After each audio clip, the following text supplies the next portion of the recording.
Maritza, and I just wanted to inform you that there may be a war going on in your house. Intergenerational trauma is a psychological war that affects many households in America and claims many victims. It's more commonly known as a generational curse. The first time I heard the term was in church regarding things like drug abuse, pregnant minors, and domestic violence. Later on, I heard it again as epigenetics, which literally translates to above genetics. This references how you are most likely to do what your parent or guardian did. Surprisingly, there's a direct correlation in the Bible. Proverbs 22 verse 6, "Train up a child in the way he should go, and when he is old, he will not depart from it." This may not sound bad, but when people are not self-aware, developing negative coping mechanisms, and follow the same patterns they were taught, this can become generational trauma. This can often be the root problem in mental health issues, often even causing them. Some of the best ways to combat this is simply awareness. Some people in these situations don't recognize these experiences and behaviors as traumatic. It's just a part of everyday life. Trauma therapy, counseling, further clinical trials, and being open-minded to the whole aspect of psychology will create healthier coping mechanisms and improve quality of life, along with relationships. Having the opportunity to be more self-aware has a voluminous ripple effect in life and the next generations to come.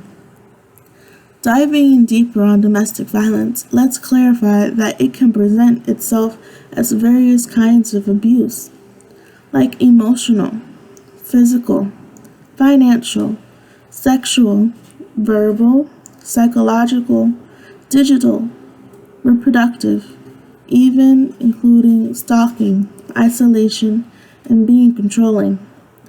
There are often two extreme effects on children growing up in domestic violence households. They either become the abuser or the abused. The third outcome is to have no tolerance for it whatsoever, which is the goal. Working for the Department of Children and Families, or as other states call it, Child Protective Services, I've seen a lot of domestic violence firsthand. Even with the many resources to get people out of these situations, some choose to stay, denying the problem. According to Break the Silence DV, on average, a woman will leave an abusive relationship 7 times before she leaves for good. And unfortunately, not everyone gets 7 chances. Domestic violence takes many lives every day. In my experience, talking with these people, you can hear the grave differences and stress with how they think. Constantly in survival mode, paranoid, and depressed. No one should live that way. Even in my own family, domestic violence is part of our intergenerational trauma. My grandmother was abused in various ways, physically and mentally, by my grandfather. This even affected her children. My father has been abused in relationships and has no tolerance for it now, but his siblings still struggle or are in denial about their own domestic violence relationships.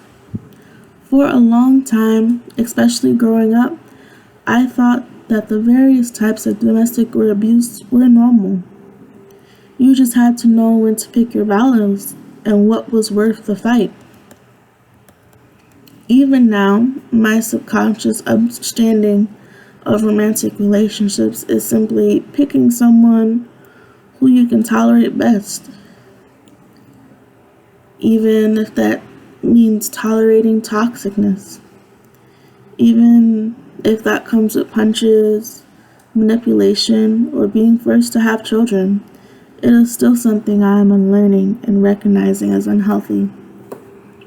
Self-reflection and therapy can help unlearn these negative behaviors and avoid or help those with them, which would create a healthier lifestyle for everyone.